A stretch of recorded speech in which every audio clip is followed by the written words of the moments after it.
Okay, Super Dad interview. Today we have Corey Gadzionis, who is one of our brand new members, only joined about a month ago, but has been a real lighthouse in the group. And what I love about Corey is he shares my passion for really wanting to put himself out there, be a good influence on others, and I guess put his heart on his sleeve and share. And if you've been in the group for a little while, if you've just joined the app, you may have seen Corey make some videos, and he is very raw about what's going on in his life and about his faults and his lessons and how he's moving forward from that. So, Corey, thank you very much for joining us on the SuperDad couch today, or the internet couch, shall we say? And can't wait to get one of these SuperDad t-shirts to you, mate, because the more I get to know you, the more I know you should be rocking one on a daily basis. Absolutely. So, Corey, I just want to start with some of the generic questions, then we can get deep into it from there. So, where are you coming to us today in this great, big, beautiful world? Where do you live? Well, I live on the other side of the country in Perth, Western Australia. It's about 20 minutes south of the CBD is where I reside these days. I grew up in wild western suburbs of Sydney, Blacktown, Doonside, Mount Druitt. Moved over here. Yeah, I've been here for 20 years now, so this is definitely home. Yep. And what took you over there? I joined the Navy when I was 17, and they posted me over here, and then you meet a girl, and the rest is history. Yeah. So the girl that you're with, she grew up in Perth. So my wife Linda, we've been together for 19 years, married for 17. Got two boys, Riley and Blake. So they're polar opposites in terms of their personality. Riley's really kind of Maggie Dent uses the term lamb and rooster. So the lamb is the calm one and the rooster is the crazy one. So I've got the flip side of both. So they're it's really cool. They keep you busy, man. They do swimming, they do karate, and they've got all their cool school stuff and hanging out with their mates and all that kind of jazz. So it's the number of school parties we go to is our personal life revolves around their personal life. Yeah. And would you say that you've got a good close-knit group of guys, that you are able to catch up in person with? More recently, I do now, but it was something I struggled with that we'll get into a bit later. But yeah, I've got a group of guys that I kind of met through cycling. So I love riding my bike, and you love ripping me for wearing my Lycra. Cycling has really become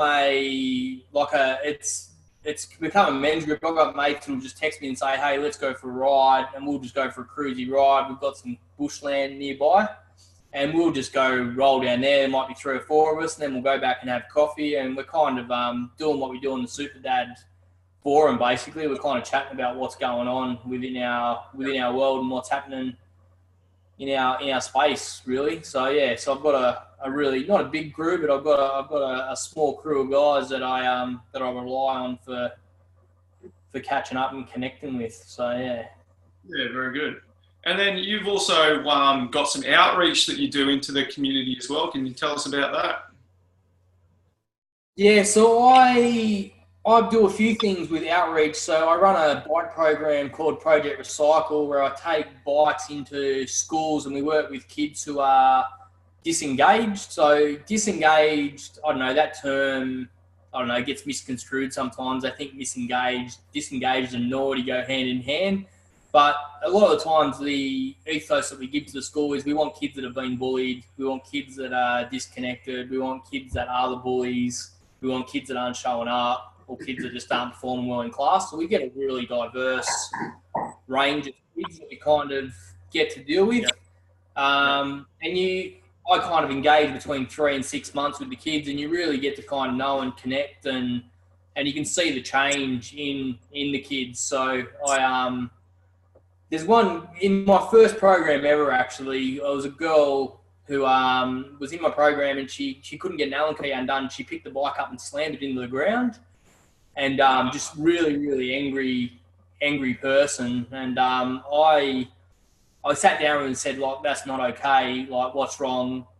Like, can I help you? And then basically she just needed a hand to undo a bolt. But then over the next 2 months, we had conversations around, hey, 2 weeks ago you were really angry. Like, can you tell me about another time when that's happened for you? And she's like, yeah, the kids in school call me fat, et cetera, et cetera. So she wasn't fat, but she was just a little bit overweight for her age. You know what kids are like. Yeah. And then we had a conversation around basically, hey, if you're in one of those situations, instead of getting angry and punching someone, like, what could you do differently? And then she kind of came up with a bunch of answers about what she could do. And then before we finished the session, I said, so if something goes wrong this week, what are you going to do, Rob? What are you going to do? And she said, I'm going to go and speak to the deputy principal if someone... And then 2 weeks later, she came up to me and said, oh, Corey, I just wanted to let you know that someone called me such and such. And instead of getting into a fight with them, I went and spoke to the deputy principal about it. So just like that transformation, I see that sort of stuff all the time, but it's just amazing. It really clarified for me that what I'm doing is the right thing. You know, it's making change in young people's lives. Yeah, definitely.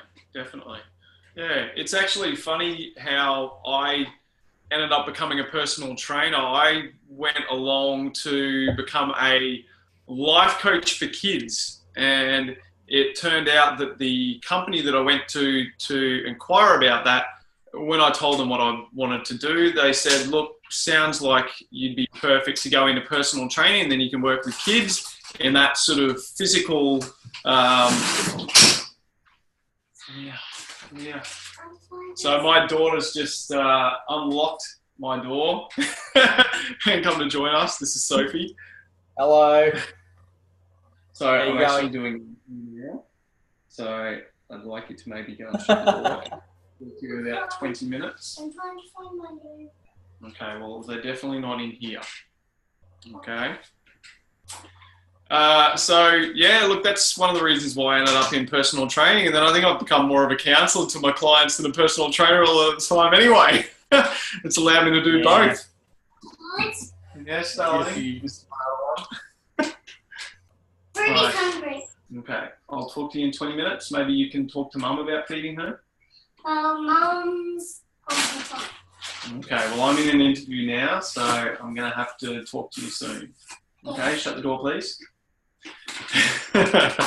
So I want to get into your past for starters, and I'd like to know a little bit about your parents, about your upbringing, and I guess how that has influenced the person that you are today. Yep.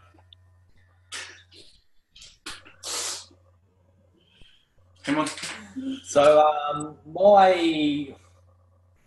my parents got divorced when I was pretty young. So Mum really spent a lot of time at work, and I was really kind of, I suppose, as the oldest kid, responsible for a lot of stuff that I probably wasn't ready for, but just kind of got on with. So that was kind of my focus around growing up, really. So it was kind of, I suppose, I grew up in the 1980s. So, that was an era where parents... Yeah,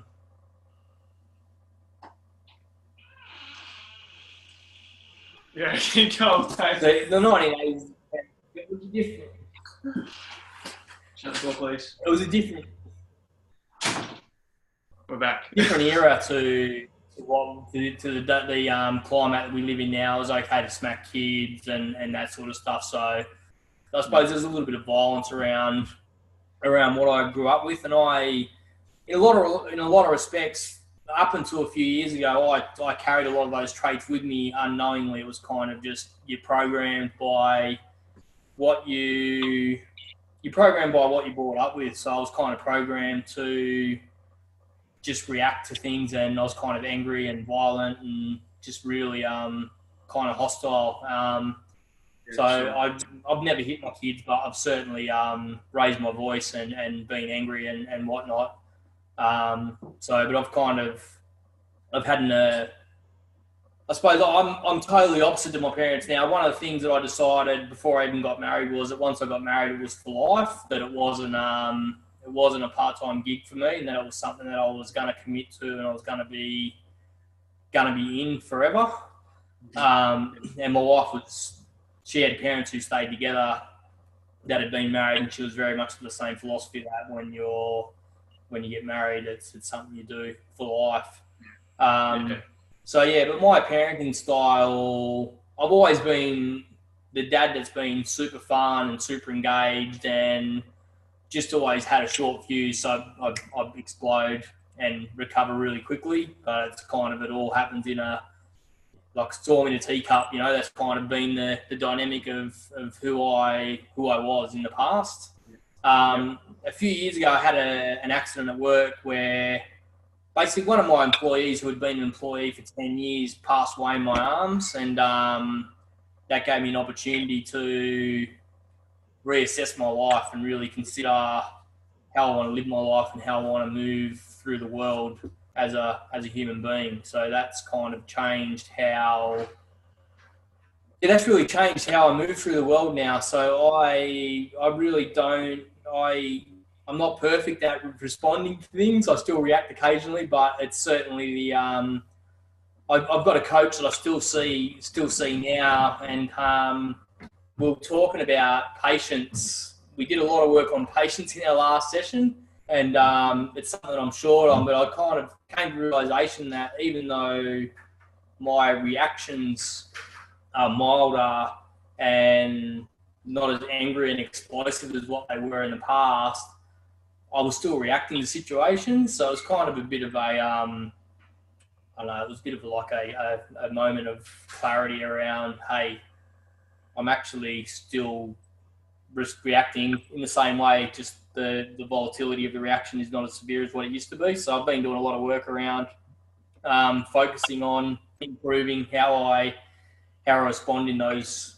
so responding instead of reacting in those situations. So taking a deep breath and kind of managing those responses. So, and I suppose as a parent, I have a parenting style where I engage with my kids as mini adults. So we kind of give them responsibilities and we have discussions about things, and it's okay for them to say to me, hey Dad, it's not okay that you spoke that way. So it's kind of a filter for me to go, okay. And then I don't use that as an opportunity to go, I'm your father, don't speak to me like that. I'm like, okay, I'll take that on board. And then more often than not, I'll apologise for the behaviour and then have a conversation with them about what was going on for me. So it kind of gives them a bit of clarity about how I move as an adult in the world. So that's kind of a little bit about how I parent. Yeah, and I can resonate with some of that as well. I believe that my father was very reactive, and so I found with my kids, I was actually initially smacking in their early years, and then I pulled myself up and thought, this is not the sort of dad that I want to be. I think that my father had tried to really school me on correct behaviour by giving me a smack when I did something wrong, but I found that it wasn't working to change the behaviour of my kids. And looking back, it never really changed my behaviour either as a kid. So I guess I started to question what the solution was, and it was really to, I guess, look at why they were misbehaving in the first place. It was generally because I was distracted by something else. I wasn't present with them. I wasn't meeting their needs. I started to reflect on, I guess, what was causing that misbehaviour and really connect a bit deeper with what was going on with them. And it really changed how I showed up as a parent. And I no longer smack my kids. It's something that I'm happy I turned around, because you don't want them to be smacking each other because they're, learning that from you. Hey, And Yeah, I mean, I know there's opposing views with that. You know, a lot of people, you know, are of the view that a smack's okay. I don't know if you came across it. There was actually an Australian TV series called The Smack, and it was actually. Did you ever see it? I read the book. Yeah. Oh, you read the book? Yeah. Okay. Yeah. Yeah. I mean, that was quite a great sort of mini series, and it was, you know, a guy who decides he's going to discipline someone else's child, and then ends up getting taken to court because they don't approve of it. Very different parenting styles, and I think that this kid that he smacked had basically turned on his kid with a bat, and he had stopped and then given him a smack to obviously discipline him, and the whole show sort of factored around that one experience, that one situation in the backyard playing cricket. So it's very interesting how we can suddenly reflect on our own parenting and where that's come from sometimes, what what I guess we've taken from our own parents, and good or bad, you know, what we want to show up as, you know, moving forward. So yeah, very cool, man. Yeah, I think that, like what you're talking about there, is generational change in our families, because our kids will grow up with a different mindset to what our parents gave to us. You know, it's a real opportunity for us to influence change in the world, starting at home. Yeah, for sure. Yeah. So look, we've sort of delved into it a little bit with you talking about your friend and employee of 10 years and how that affected you. What are two other experiences that I guess off the cuff come to you that you feel have shaped you as a person?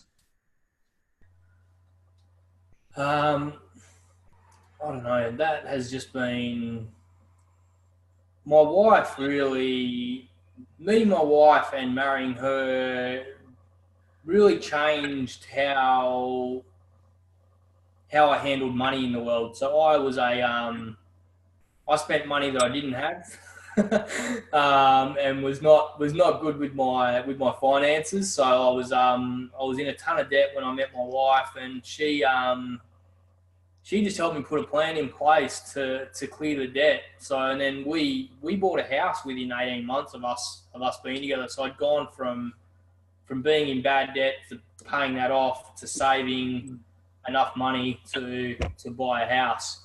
So that was a real pivotal moment. So I was kind of ready to have kids when I was really young. I was pushing for it. My wife was adamant that she wanted to be financially secure before that happened, and it was kind of a blessing really with what's transpired over the last few years to be able to kind of have a low mortgage and be in a situation where we're financially stable. So we both worked two jobs. She worked at two pharmacies. I worked as a personal trainer, and I worked as a glazier and a boilermaker. So I kind of had two jobs for a number of years and just worked hard to save and get that stuff built. So she kind of instilled that hard work and that work ethic into me. So that was, me and my wife was one of a pivotal moment. The other event really was, I suppose, Brendan passing away was really a pivotal moment in my life in terms of that I kind of suffered from PTSD for a number of years. Went down the road of medication, and because I was basically told there was no other option, basically. They said, look, you need to take this medication or you're not going to get better. I didn't believe that, but I was in such a hole that I ended up getting on the meds. And then I was seeing psychologists and psychiatrists and doctors, and none of that was kind of working for me. And then I seen a post. So this probably comes into the third point of change for me. So obviously there was all that trauma and whatnot in my life. And so I took to cycling in a big way. So I was kind of riding anywhere between 300 and 600 Ks a week. I was just basically didn't want to be around anyone, or I knew I didn't want to go to alcohol and drugs. So bike riding was my drug of choice, I suppose. It was my escape from the world. So I'd ride up into the hills and sit in the bush, and then I'd ride home and kind of just be escaped from the world. And then I seen a post on Facebook called Chaos to Clarity. And it was a guy that I'd known 15 years ago but had been disconnected from. And I just reached out to him and then started coaching with him. And he kind of moves through the world in a little bit of a different way and is all about digging into your pain and pulling away the layers and working through that grief of family history in the past. And initially it was the event of Brendan, and then it was working on family history and then working on yourself and digging into situations. I suppose what really came out of that for me was that I journal a lot about what's going on in my life. Sometimes it's on Facebook. If guys went back through my Facebook feed 18 months ago, I did 22 push-ups for 21 days. And I posted a video every day, not just a video of me doing 22 push-ups, but a video about what was going on, the pain that I was going through, the suffering. And that had a direct impact on a lot of people's lives because I had a guy who had PTSD who just came and knocked on my door, who found out where I lived and said, mate, I've got PTSD and I've never told anyone outside of my family. So that guy's become a good mate now. When I don't know, I call it the hole. Like I still have moments where I fall into the hole. I have triggers. Brendan's anniversary, that can be a bad time for me. This year it was the period leading up to it. I literally just took a week off from everything and just finished on my bike for a week and just said to Linda, I just need to escape from everything I'm doing and just recenter myself.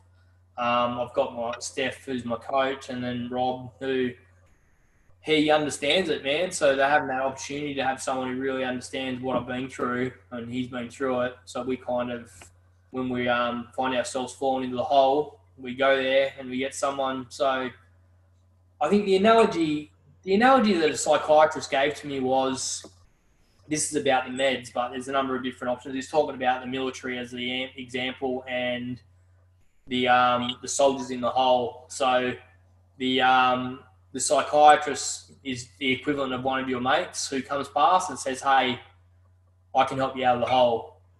Yeah. It starts out with like the captain, the captain comes past and just says, get out of the hole, But just telling someone to get out of the hole doesn't work because they don't even know why they're in the fucking hole to start with, I really didn't understand what was going on and why I was there.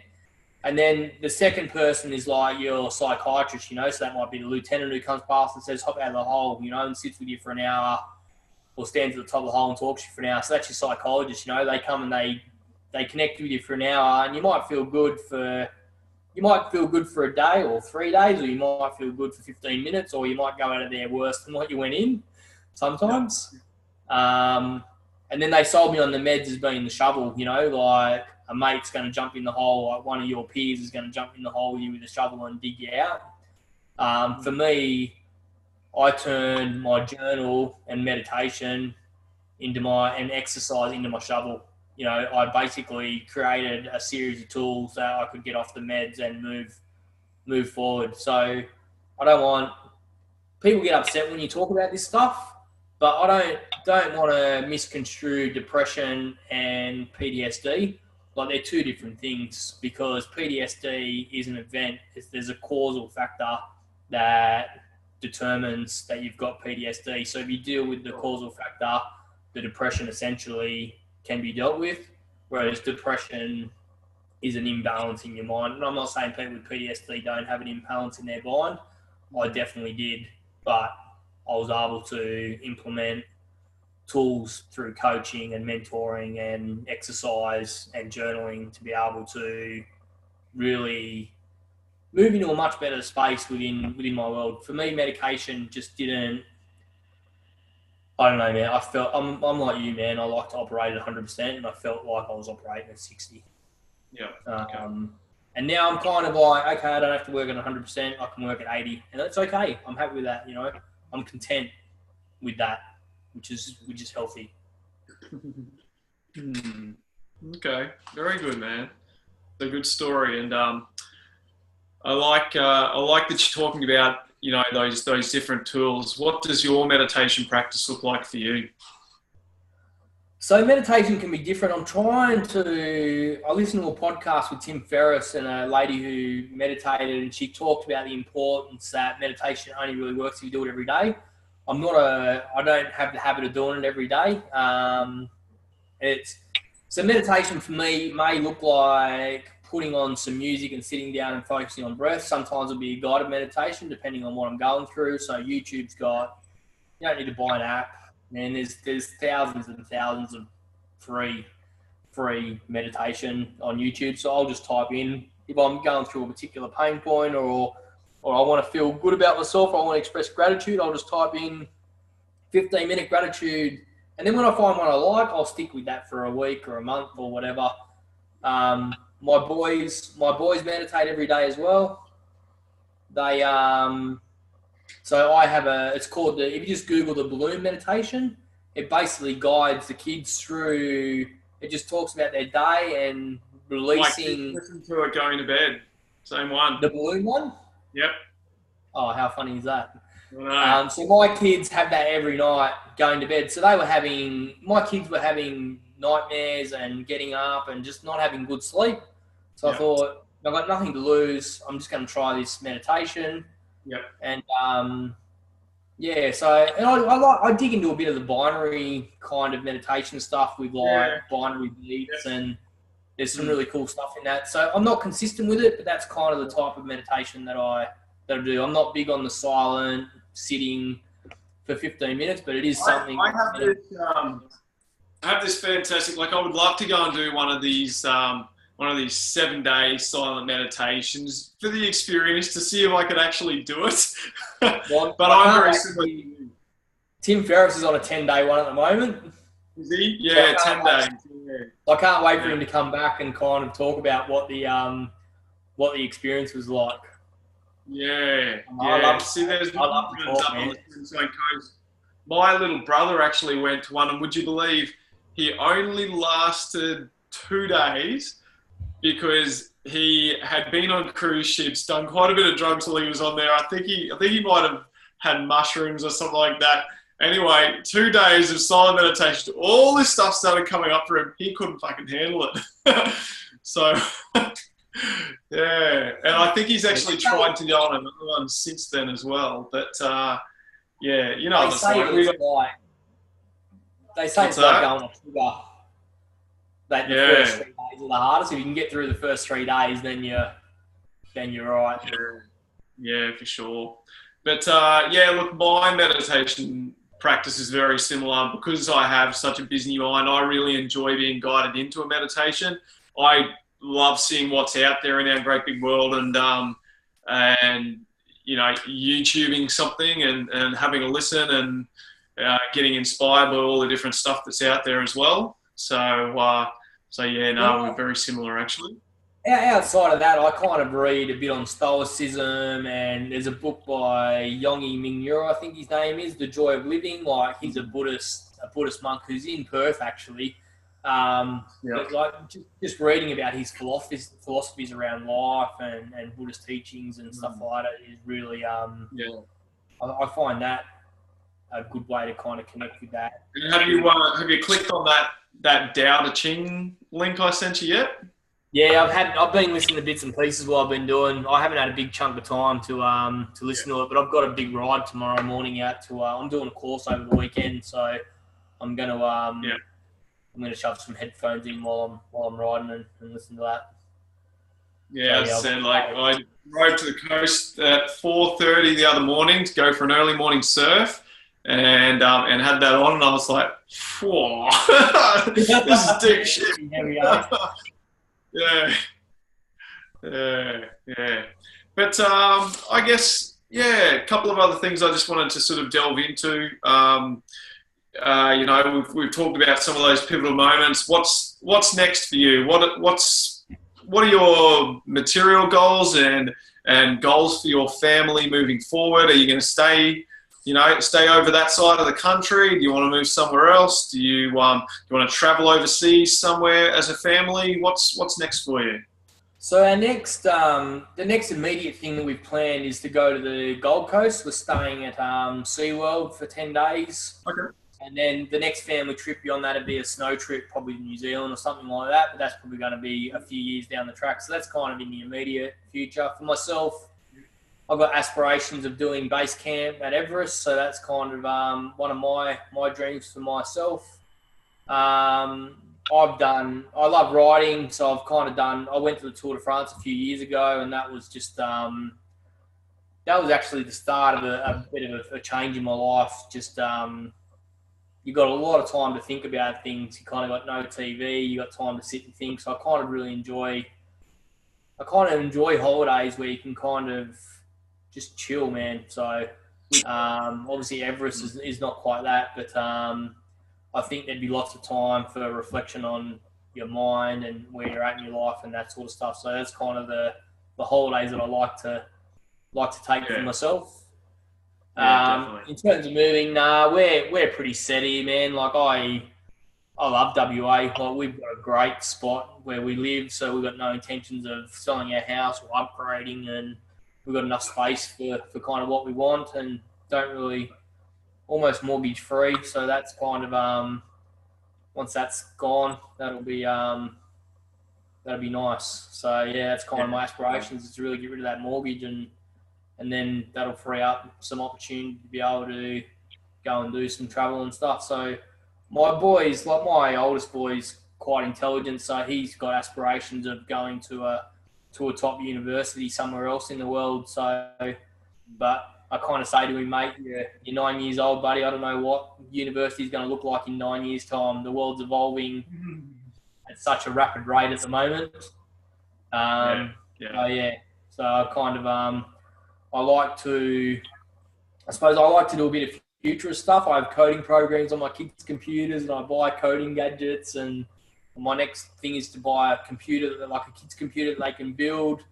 So I kind of want them to be prepared for a future that I don't understand, I'm not ready for, but I dig into AI and Elon Musk and Tim Ferriss, and I really try to understand where the world's kind of moving and how the world's changing.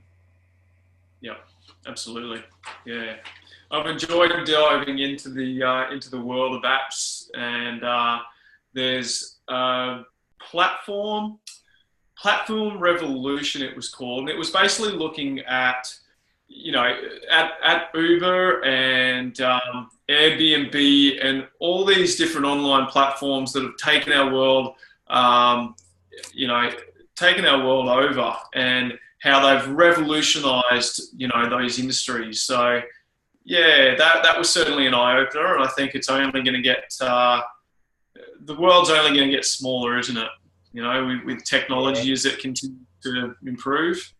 Yeah, so we definitely got to try and do the best to stay up with it, so that we can sort of hand that knowledge off to our kids, hey?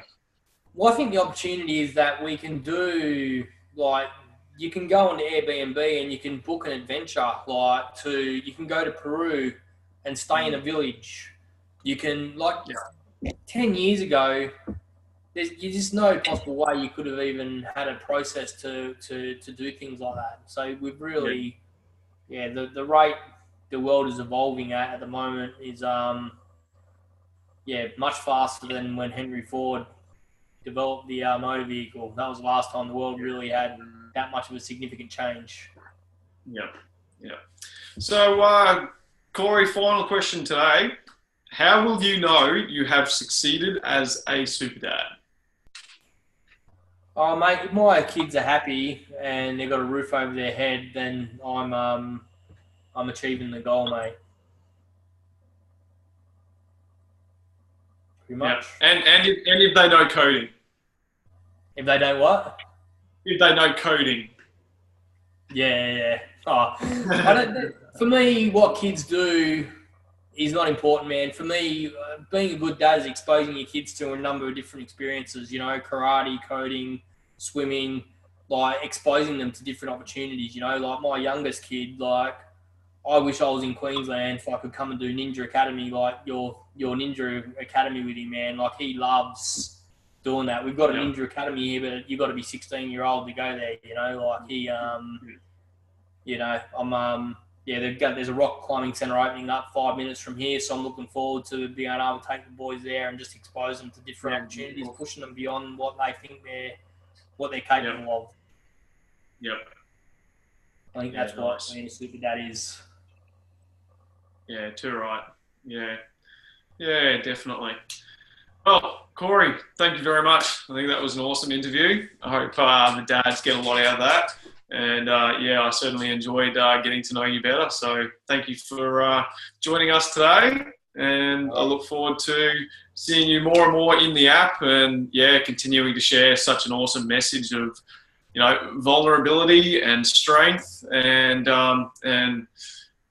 just a real heart for making a difference in the world. Thank you. Good on you, mate. Cheers, mate.